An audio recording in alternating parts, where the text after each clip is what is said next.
can't believe all three of you went to go see Bride Wars at a midnight screening that we had to pay to see.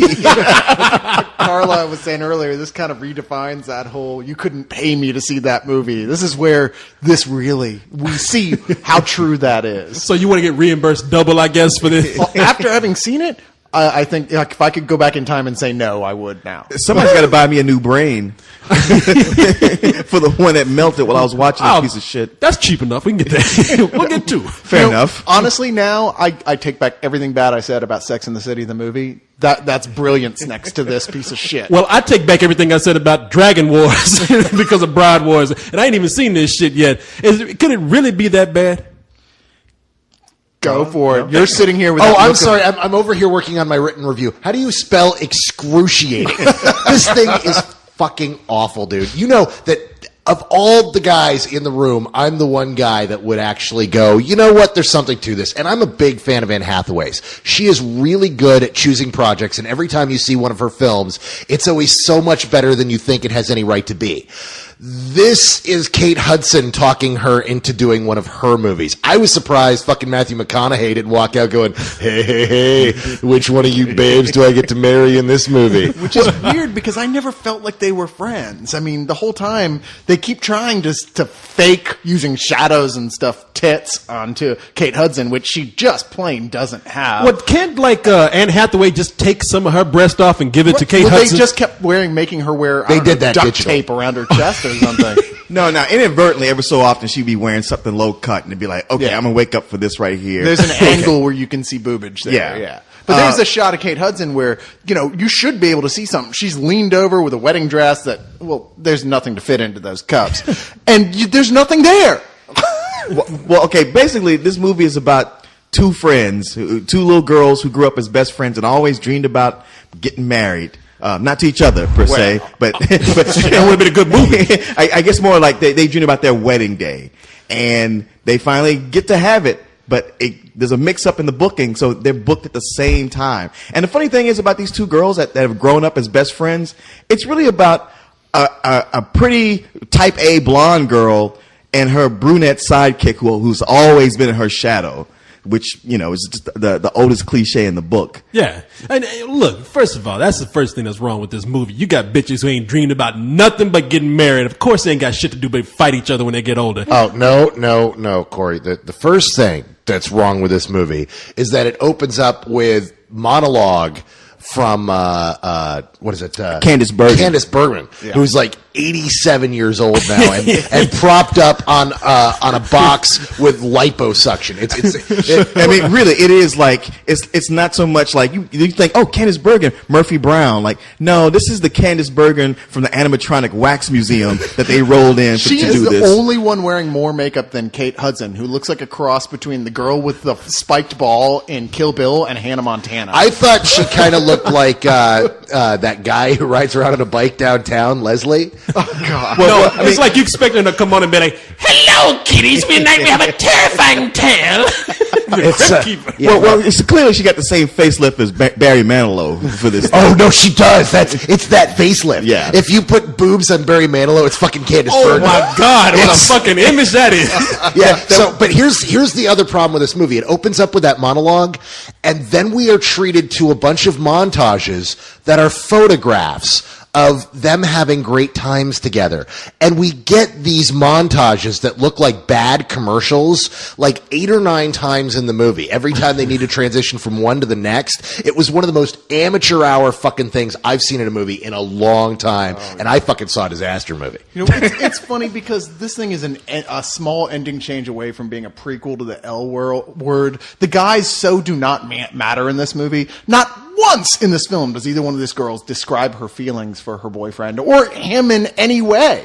They are incidental, and there is not a dude in this film who's not intimately acquainted with the films of Judy Garland. Or as Cyrus would like to point out, they never once explained their feelings for Cyrus and how much they want to come off screen and bang him. Well, that was in the movie I was watching, but I guess it sort of plays into it because they're so into themselves. only makes sense that they would only want to marry guys who are quasi-gay. Yeah, because no. there's really not like a fully heterosexual male in this entire movie. Even the guy who's the alternate love interest for one of them is so clearly not available to a woman. And that's where this movie goes from bad to, oh, fuck no. Because in the last 5 minutes, one of the girls randomly, from out of her ass, decides to pull out a plot involving her and her boyfriend not actually belonging together for the rest of their lives. And at their wedding fucking tells them, you know what? We don't belong together. And even the audience is like, what? What are it nice to tell us? And the only reason it works is because the guy is clearly gay. Well, no, I mean, no, he's he's like gay through the whole movie, except he starts to become straight, because there's a point where he's telling her, I like the way he said it's like there's two guys who get married to women, and then you described this as he starts to become straight, like later in the movie. Because there's a point where where the other boyfriend is like, oh honey, you're so cantankerous and fucked up, but I just love you anyway because you're so beautiful, and what's that word? Oh, you're hot. And the other boyfriend at one point he's like, you are going crazy, and I can't take that shit. You need to get back to how you was, because if you're going to act like this, maybe I don't want to marry you. Yeah, this is a primer for crazy self-centered bitches is what this is. There's not a moment in this film where one of these girls acts acceptably human in any way. I like the way he said they don't act human. Yeah, I mean, this is that maybe it's the kind of fantasy movie like that women will watch and go like, oh, that's just like me. And if you do watch this and say that, you need to kill yourself. Yeah, because we don't need you. You're gumming up the works. It was really kind of funny to watch because these men are so unbelievably bad at this whole relationship thing with these girls, and are just. They're dealing with these girls, and the girls are giving off all the warning signs of danger, Will Robinson, danger. I am a crazy bitch. And they just they smile, and they're like, that's so awesome. You are just so, I love that about you. And it's hilarious to watch because it's like, oh my God. No, see, is it one of those movies? This is what pisses me off about these kind of movies. I mean, much as I use the word bitch and whatever, I mean, I really hate I hate films where they sum up a woman's personality where she says, my whole meaning is getting in that wedding dress that one day and getting married. And that seems like what this movie is doing. Oh, yeah. It is, like I said, it's not about love. There's not a second of this movie that's about love at all. It's only, except for in love with the idea of getting married. Like, I don't know if you go through this. On Spill, every so often I get somebody, even today, who wants to argue with me about how could you put Soul Plane on your worst movies? I saw it, and I thought it was kind of funny. Why do you hate that movie so much? And I have to just not answer these people, because I'm like, or I just say like, clearly you are not African American, because it's one thing to be a bad movie, but that movie is really insulting because it projects the idea that like, hey, if black people had an airline, this is what it would be like. It would be coonish and buffoonish and niggerish and be the worst thing ever. But Tom Arnold was so funny. And I think watching this movie like Bride Wars, if I was a woman, I would be just as insulted. But Leon, what if they serve really good pork rinds on that airplane? Oh, see, you're part of the problem. No, see, but the thing is this is stepping in here. I saw this movie about 5-6 years ago. It was called How to Lose a Guy in 10 Days, which or How to Lose an Audience. Yeah. No. But we say that, but goddamn, I mean, the movie hated women. Kate Hudson was the only likable woman in that movie, and that's because they wrote her as a guy. She was a sports-loving writer who smoked cigars and actually loved hanging out and doing dude stuff. She was written as a guy. She's the only likable woman. Every other woman is a catty bitch. Women ate it the fuck up. They made it a $100 million movie in fucking February. This is that movie all over again. Except this is worse than that because it didn't have any charisma. This is much worse than that. That was terrible, and I remember saying the same things, but you know what?